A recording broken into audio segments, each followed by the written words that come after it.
Frank Harris and his wife, Linda, had lived a quiet life for years.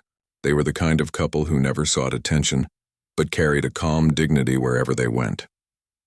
Both had served their country decades ago, Frank as a soldier in Vietnam, and Linda as a nurse who had cared for countless injured servicemen during those hard years. They didn't talk much about the war anymore, but it was a part of who they were. That evening had started like any other. They had attended a small veterans fundraiser outside Arlington, Virginia. The event was simple: folding chairs, coffee and paper cups, and a few old friends sharing stories that never really grew old. Frank had spent the evening laughing with men he hadn't seen in years, men who understood what it meant to wear the uniform. Linda had chatted with a few wives, talking about grandchildren and gardens. As the event ended, the couple decided to take the scenic route home. The night air was cool and the roads were almost empty. Streetlights flickered through the trees, painting golden shadows across the car hood. It was peaceful, until flashing red and blue lights suddenly filled their rearview mirror. Frank slowed down and pulled over to the side of the road. He wasn't worried at first. After all, he had never been in trouble with the law.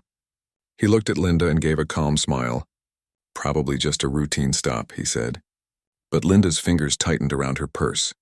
Something about the flashing lights made her uneasy. Two police officers stepped out of their patrol car.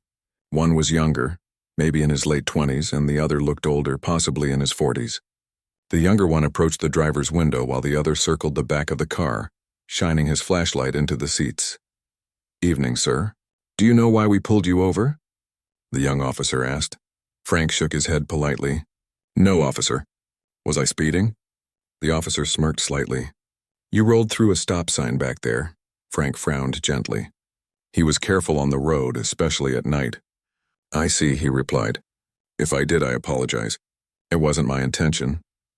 He handed over his license and registration, steady and respectful, the same way he had done everything in life. But the officer's tone grew sharper. "Where are you coming from tonight?" "From a veterans fundraiser," Frank replied, glancing toward Linda. The officer raised an eyebrow. "Veterans fundraiser? You're a veteran?" "Yes, sir," Frank said softly. U.S. Army, Vietnam." The second officer, the older one, came around and leaned closer to the window. "You got proof of that?" he asked. The question hit Frank harder than he expected. Proof? He didn't usually carry his medals or certificates around, but he did have his veteran's ID card.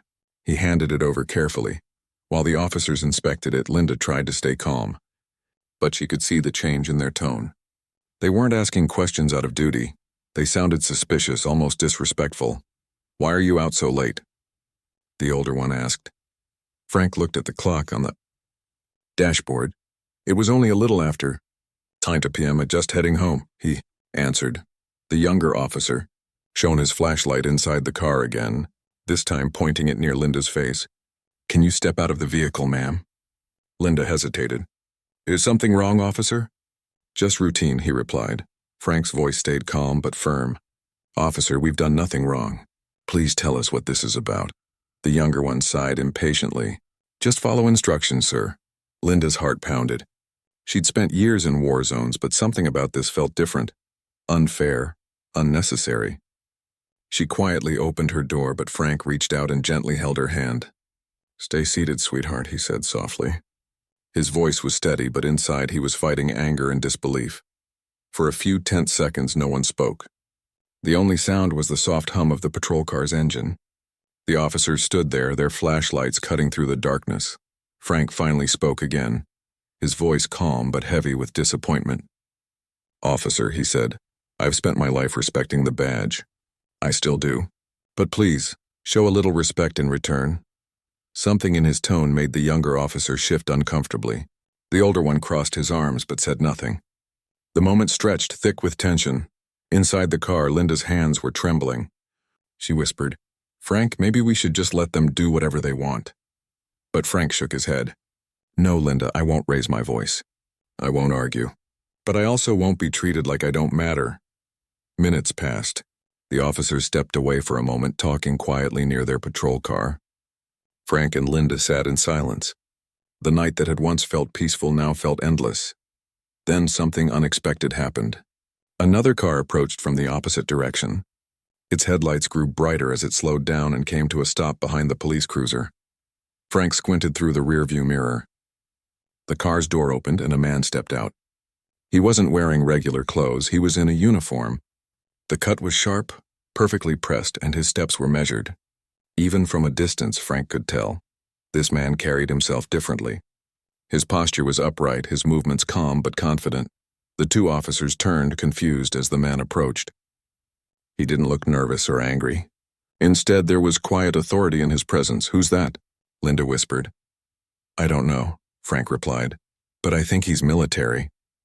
The man stopped a few feet away from the officers and spoke in a clear, steady voice. "Officers, is there a problem here?" Something about his tone immediately changed the energy of the moment. The younger officer straightened up, suddenly unsure of himself. The older one looked cautious. Frank's heart began to pound, not from fear but from something else, hope. Whoever this man was, his timing couldn't have been more perfect. Linda turned toward her husband. "He came out of nowhere," she said quietly. Frank nodded slowly. "No," he replied, watching the man's calm stance under the flashing lights. "He came right on time." And as the man stepped closer, the dim light revealed the patch on his shoulder. Tomb Guard, Arlington National Cemetery. Frank blinked in disbelief. Of all people to arrive at that moment, it was someone who represented the highest form of respect and duty. The air felt different now, still and heavy, yet filled with quiet authority. What had begun as an ordinary night had turned into something far more meaningful. Frank and Linda had no idea that in just a few minutes everything would change. The two officers turned sharply when they saw the man in uniform approaching. His steps were steady, confident, and filled with calm authority. He wasn't rushing or raising his voice, he simply carried himself like someone who didn't need to. His uniform was crisp, the golden buttons reflecting the streetlight, and his badge gleamed faintly on his chest. Frank couldn't take his eyes off him. "That's a soldier," he whispered to Linda. "And not just any soldier." Linda looked closer and noticed the patch on his shoulder that read, "Tomb Guard, Arlington National Cemetery." Her breath caught for a moment. She had seen the guards at the tomb of the unknown soldier before, silent, disciplined, and full of honor. The man walking toward them carried that same presence even here, miles away from the cemetery. The tomb guard stopped a few feet from the officers. His face was calm, but his eyes held quiet strength. "Good evening," he said firmly. "Is there a problem here?" The younger officer, who had been so confident just moments earlier, seemed uncertain now. He cleared his throat. "Sir, this is a routine stop." The driver rolled through a stop sign. The guard nodded slowly, his gaze moving to Frank and Linda, then back to the officers. "Routine stops don't usually look like this," he said, his tone still calm but unshakable. "May I ask why you've kept this elderly couple here so long?" The older officer shifted awkwardly. "We were just making sure everything was fine," he replied. The guard's expression didn't change. "Everything would be fine if you treated them with respect. That man," he said, pointing gently toward Frank, "is a Vietnam veteran. He's earned more respect than most people ever will." The younger officer's mouth opened slightly, but he didn't speak. There was something about the guard's presence that made arguing impossible. Frank rolled down his window a bit more. "It's all right, son," he said softly. "I appreciate you stopping, but it's not worth causing trouble." But the tomb guard shook his head. "Sir, with all due respect, it is worth it. When someone wears that uniform," he said, nodding toward Frank's veteran hat resting on the dashboard, "they deserve to be treated with honor, not suspicion." For a moment, no one moved. The wind rustled through the trees and the night grew still. The guard then stepped closer to the officers, lowering his voice but keeping it firm. "I serve at the tomb of the unknown soldier," he said. "Every day I stand for men and women who can no longer speak for themselves. I stand for veterans like him. If I see someone disrespecting that service, I will step in, no matter the time, no matter the place." The officers looked at each other, realizing how serious the moment had become. The older one cleared his throat. "We didn't mean any disrespect," he muttered. "We'll wrap this up." "Good," the guard replied simply. "Then let's make sure this man and his wife can go home peacefully." The younger officer nodded and walked back toward the patrol car to run one final check. Frank watched the scene quietly, feeling a mix of gratitude and disbelief. He had never asked for help, especially not from a stranger. but something about this young soldier's actions touched him deeply. Linda leaned closer and whispered, "He reminds me of the soldiers you trained years ago." Frank smiled faintly. "Yes," he said. "That same pride, that same fire in his eyes." The guard turned back toward the couple. "Sir, ma'am," he said gently, "I'm sorry you had to go through that. I was driving back from duty when I saw the lights and stopped. I just wanted to make sure everything was all right." Linda's voice was shaky as she replied, "You didn't have to stop, but we're thankful you did." He smiled softly. "Ma'am, when I wear this uniform, I represent everyone who ever served. That means I don't just guard a tomb, I guard the respect that comes with it." The officers returned, handing Frank his ID and registration. Their voices were quieter now. "Everything checks out. You're free to go," the younger one said, almost sounding apologetic. Frank took back his papers with a polite nod. "Thank you, officer," he said simply. There was no bitterness in his tone, only quiet dignity. The guard stood by until the officers walked back to their car and drove away. Then he turned back to Frank. "Are you sure you're both okay?" Frank nodded. "We're fine now, son. Thank you for stepping in." The guard smiled slightly, his expression softening. "It wasn't much, sir. You already did the hard part years ago. I just did what was right." For a moment, Frank didn't know what to say. He felt a lump in his throat, the kind he hadn't felt in years. "You remind me of the men I used to serve with," he said quietly. "Men who didn't just wear the uniform, they honored it." "That means a lot, sir," the guard replied. "I learned from people like you. Every time I take a step in front of the tomb, I think about those who served before me." "You set the example." Linda smiled warmly, tears forming in her eyes. "You know," she said softly, "when Frank came back from Vietnam, people didn't always treat soldiers kindly. But seeing you, seeing how you carry yourself, makes me believe respect still lives on." The guard nodded, his face thoughtful. "It does, ma'am. Sometimes it just needs to be reminded where it belongs." For a few moments they stood in silence under the soft streetlights. There was no noise, no shouting, just a deep feeling of understanding between generations of service. Finally, Frank said, "Son, what's your name?" "Staff Sergeant William Cole, sir," the guard replied. "Well, Sergeant Cole," Frank said, smiling for the first time that night, "you've done your country proud tonight. Not just in uniform, but as a man." Cole straightened slightly, touched by the words. "Thank you, sir," he said, "but the honor's mine." He extended his hand carefully. Frank shook it firmly, and for a brief moment time seemed to pause. Two soldiers, one from the past, one from the present, stood together on the side of a quiet road, connected by something larger than both of them: respect. When they finally stepped back, Cole said softly, "I'll follow you out, make sure you get home safely." Frank nodded gratefully. "That's mighty kind of you." As they got back into their car, Linda looked over at her husband. "He really came out of nowhere," she said quietly.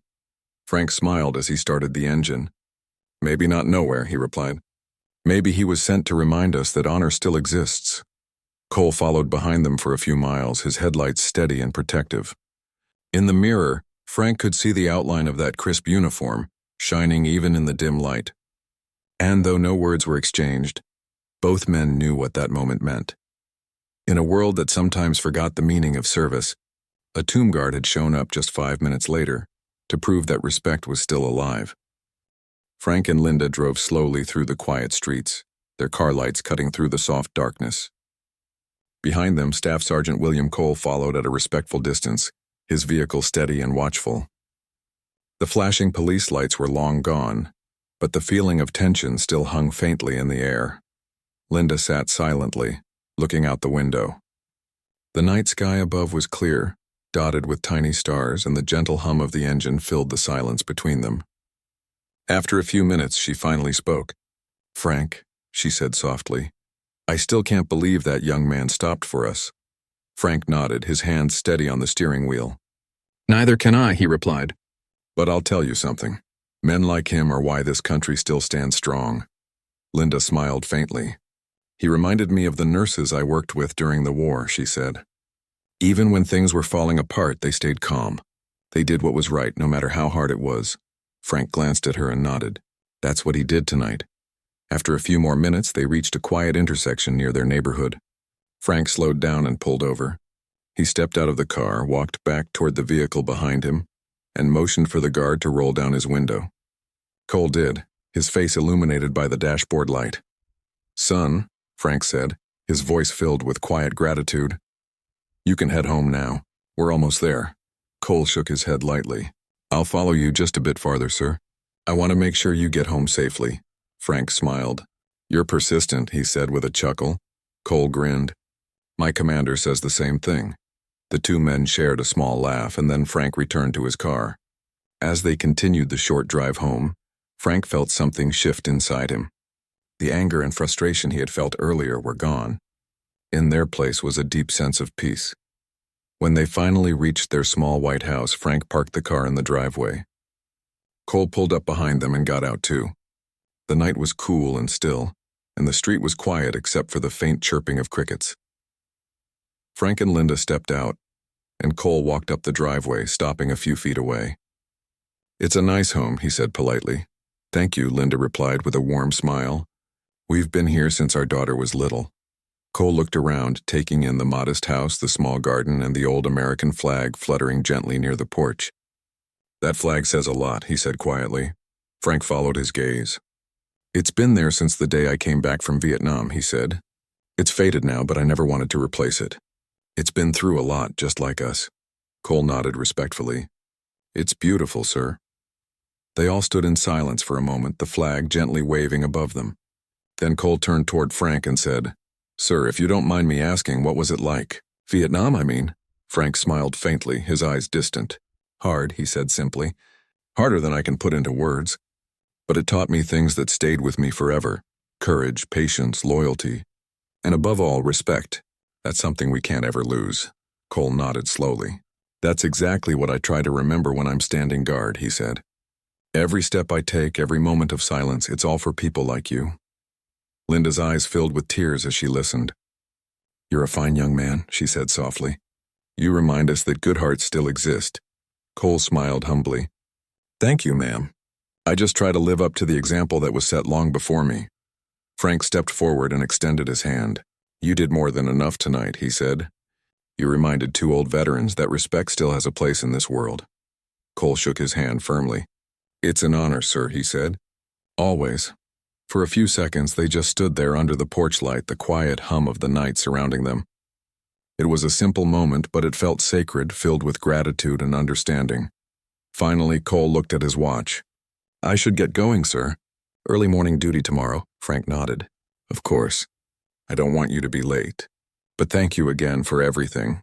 Cole smiled and gave a small salute. "Just doing my duty," he said. "You take care, both of you." Linda returned the salute with a small wave, and Frank stood at attention for a brief second before smiling and saying, "Good night, soldier." "Good night, sir," Cole replied, and then turned toward his car. They watched as his headlights disappeared down the street, fading into the quiet distance. For a while, Frank and Linda didn't move. The night was peaceful again, and a soft breeze rustled through the trees. Linda finally spoke, her voice gentle. "He showed up at the right time, didn't he?" Frank nodded slowly. 5 minutes later, he said, almost to himself. Just 5 minutes, and the whole night changed. They walked up to the porch together, hand in hand.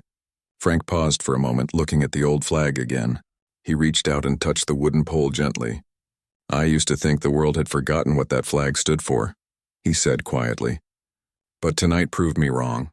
Linda smiled, resting her head on his shoulder. "Respect never disappears, Frank," she said softly. "It just waits for the right person to remind us." Inside, the house was warm and welcoming. The walls were lined with pictures, old black and white photos from their service days, snapshots of family, and a framed newspaper clipping from when Frank came home in 1973. Linda poured 2 cups of tea, and they sat together on the couch, the weight of the evening slowly lifting. After a while, Frank leaned back and said, "You know, when that young man saluted, it reminded me of something my commander once told me." "What's that?" Linda asked.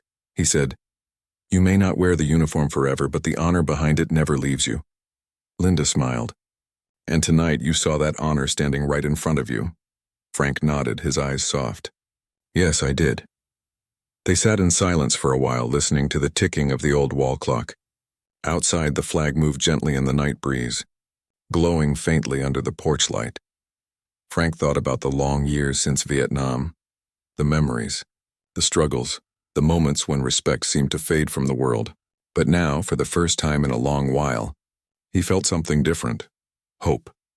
Before heading to bed, he looked out the window one last time and whispered, "Thank you, soldier." Linda heard him and smiled. "You think he heard that?" she asked softly. Frank smiled back. "Doesn't matter," he said. "Some things are meant to be felt, not heard." And as they turned off the lights, the night seemed calmer, the world a little kinder. What began as a moment of fear had ended as a lesson in respect. 5 minutes, one soldier, and a single act of courage had reminded them both, and anyone who might hear their story, that honor is never lost. It simply waits for someone brave enough to keep it alive.